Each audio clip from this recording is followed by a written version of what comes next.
Welcome back to the Chad Hasty Show on News Talk 95.1 FM and 790 AM KFYO. Joining me on the phones right now, Republican strategist Matt Mackowiak. Matt, good morning. How are you today? Doing great, Chad. Good morning. There's a lot going on with the 2020 Democrats, and I want to get to them soon, and including Beto O'Rourke and how far left that party is moving. But it looks as though Senator John Cornyn he's probably not going to have a real big primary fight. But looking ahead to the general election, it looks like Joaquin Castro may be the one to challenge Cornyn. How do these two match up? Yeah, and I'll be honest with you. I think the reporting on Joaquin Castro is a little bit out on a limb right now. You basically had that whole kind of burst of attention based on one story that Texas Monthly had. I just have to doubt that Joaquin Castro and his team would leak basically that decision to Texas Monthly, which has had sort of trouble retaining its audience in recent years. And particularly to do it like on a Friday, it just doesn't make a lot of sense. So right. I think if you analyze the decision that faces Joaquin, he's in a safe House seat. He's on the House Intelligence Committee. They're in the majority, and they're likely to stay in the majority going into the new Congress unless the Republicans have a really great election cycle. He would be giving up a lot to challenge Cornyn for a 1-4, 1-5, 1-6 type of race. I don't doubt that right now he wants people to think he's going to represent it. It's going to help him raise money and get attention and meet lots of new potential supporters, et cetera. I think the question is, I suspect Joaquin and perhaps Julian both look at Beto's success and they think if he did it, we can do it. And I don't know that that's the case. I just don't. Beto, I think, caught lightning in a bottle. Part of his success is he was running against Cruz, and Democrats reviled Cruz. It's not sort of a common occurrence to go out and raise $80 million for a U.S. Senate race. It's never been done before, not even by an incumbent. So I think Joaquin may be thinking, well, if he lost by 2.6% against Cruz, I start, at that point. And that's not where you start. You start where you start. So if you look at what Cornyn and the Texas GOP have said in the last few days, it's pretty clear that they are going to target Joaquin's votes in the House. They pointed to a couple of votes related to Hurricane Harvey relief that he opposed. He obviously has been pretty far left on immigration and other issues. So, yeah, look, I think Joaquin's he would be a serious candidate. The Democrats have a pretty small number of people who are credible statewide candidates, but I do think he's one of them. Whether, again, he's ultimately going to pull the trigger, I imagine we won't know till late summer or early fall. I think he probably waits that long. He's probably hoping he can be, running for Senate at a time when Beto or maybe his brother Julian are on the national ticket in one spot or the other in sort of a best-case scenario for Texas Democrats. I don't think that's likely to happen. Julian's not really risking anything. He's a former cabinet official, former mayor. He's not in office right now. Beto's not risking anything. He lost the Senate race and isn't in Congress anymore. Joaquin would be the only one that would be really risking something. He'd be risking a safe House seat. He'd be risking his position on the House Intelligence Committee. I just have to doubt that he's really made that decision and is 100% in at this point. If he doesn't run, who do the Democrats turn to? Is it really going to be Wendy Davis? I'll be surprised if it's Wendy Davis. She got shellacked so badly in 2014. She's been irrelevant since then. There's really no path to her being a statewide elected official in Texas. So I don't understand why people still mention her. She's really fairly irrelevant. It would be great for Cornyn. It would be easy for Cornyn. Yeah, it would be a great contrast for him. And she's clearly far too liberal for the state. She decided to make her governor's race entirely about being extreme on abortion. And she clearly learned that was not where Texas was. I think you have some congressional candidates who got close last time, particularly MJ Hager in Central Texas, who's a veteran. She's someone who has made clear she wants to look at this and think about it and perhaps explore it. You could have a couple of the other congressional candidates. Look, the problem the Democrats have is outside of Beto, Julian, and Joaquin, they don't really have any other credible statewide candidates. And the drop-off is significant. And let me put another scenario out there, Chad, that I think is very real. I think it's possible that Joaquin is a stalking horse for Julian for Senate, right? Think about it this way. Julian needs to see if this presidential thing is going to get traction. So far, he has gotten almost no traction whatsoever. But he won't know that till the fall, and the filing deadline would probably be in early December. So, if Joaquin kind of freezes the field and makes people think he's definitely running, and then in October or November he decides not to run, then Julian can run, and he's not challenging someone who's been running for 4 or 5 or 6 months. So I really think that's a scenario to watch. Visiting with Matt Mackowiak here on the Chad Hasty Show, we turn our attention to the 2020 Democrats and Beto O'Rourke. He got off to a very rough start over the weekend, but he was able to raise $6.1 million in the first 24 hours. What does that tell you about his campaign and about his candidacy? Yeah, look, I mean, it shows that his small dollar donor base is enthusiastic for him running for president.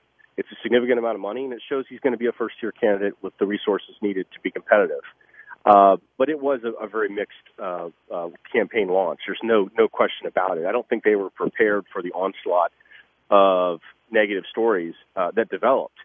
Not prepared for his writings when he was 16, not prepared for this hacker thing, which he knew about because he'd interviewed with the author of the book during the Senate race.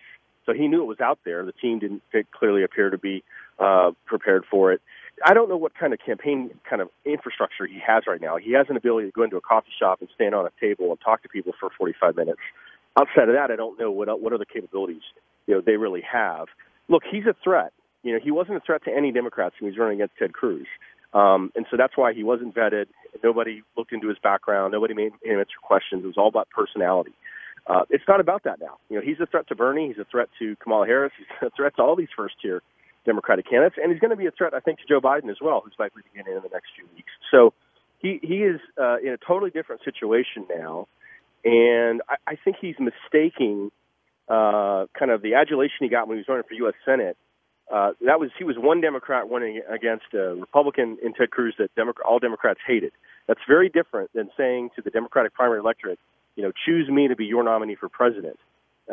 It's not clear that he has comparative advantages to these senators and governors and other, former elected officials who have been, fighting in the Democratic Party for decades and have taken more progressive positions and been more substantive than he's been. So we'll see where it goes. I mean, look, he doesn't have a job right now, and he's really willing to work hard. And so he's traveling to all 10 counties in New Hampshire this week and going to South Carolina. I mean, he's going to spend a lot of time on the road.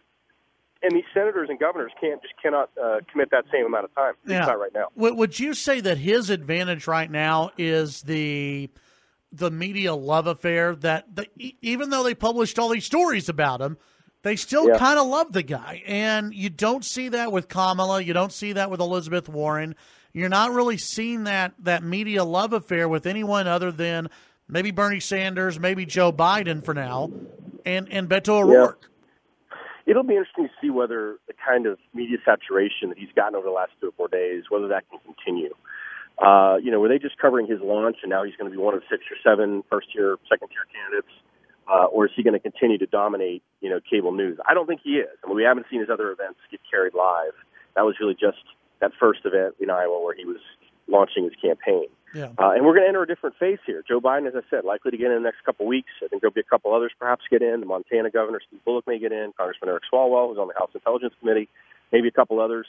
So, we're going to enter a different phase here where everyone's going to be fighting for their own kind of position in the field. And I think Beto is on defense. I think he's been on defense much of the last 4, 5, 6 days. Where is he on some of these issues? Why didn't he co-sponsor the Medicare for All bill?